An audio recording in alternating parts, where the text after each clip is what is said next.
Hello my mycology friends, and welcome to Hillbilly Fungi. This channel is where I share my mycology hobby and the techniques I found successful with you. Today's episode is about agar and Petri dishes.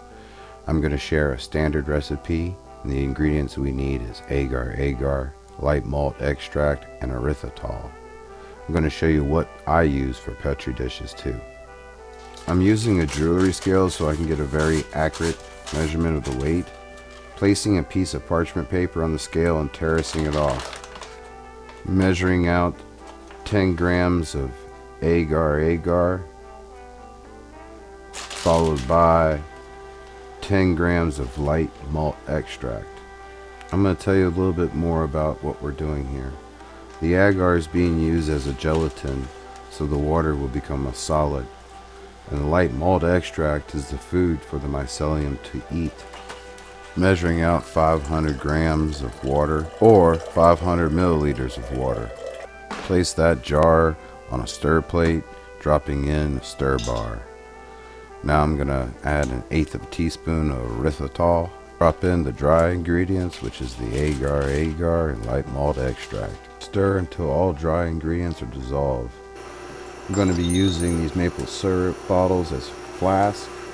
Dropped in 2 magnet stir bars. Going to pour them 3/4 of the way up. After filling them 3/4 of the way up, I will place a tin full of lids on them, so after the sterilization process they'll stay clean. Placing them in the pressure cooker at 15 psi for 1 hour. After that, we're ready to pour our Petri dishes. I'm using these 2-ounce plastic cups that you can get at the grocery store. They're made from PP5 plastic and they come sterile.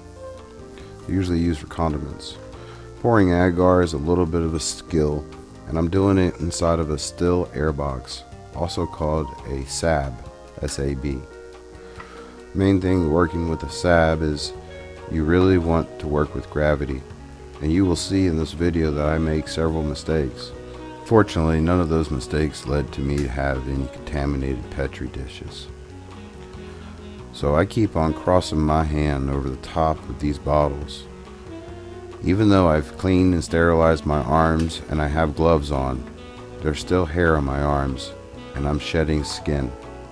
There is a high probability with this bad technique that I could have had a lot of Petri dishes contaminated, which I didn't. I probably should back up a little bit. This agar needs time to get down to under 122 degrees Fahrenheit or 50 degrees Celsius. During that time is when I prep my SAB box. I spray the inside down with alcohol and clean and wipe everything on the inside, and I prep my containers, the ones I'm using as Petri dishes. I take the bag and put it inside the SAB box and spray it down with isopropyl alcohol.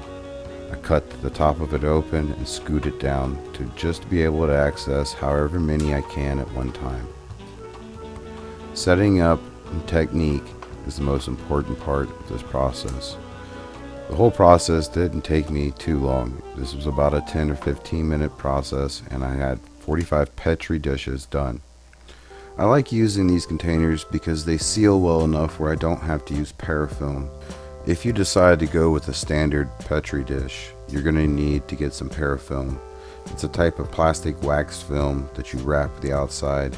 It is slightly breathable and keeps contaminations out. So let's have a little conversation why we use these Petri dishes. We can use them to germinate spores or to clone mycelium or an actual fruiting body of a mushroom. So we can take a piece of a mushroom and place it in the center of one of these dishes and start growing mycelium.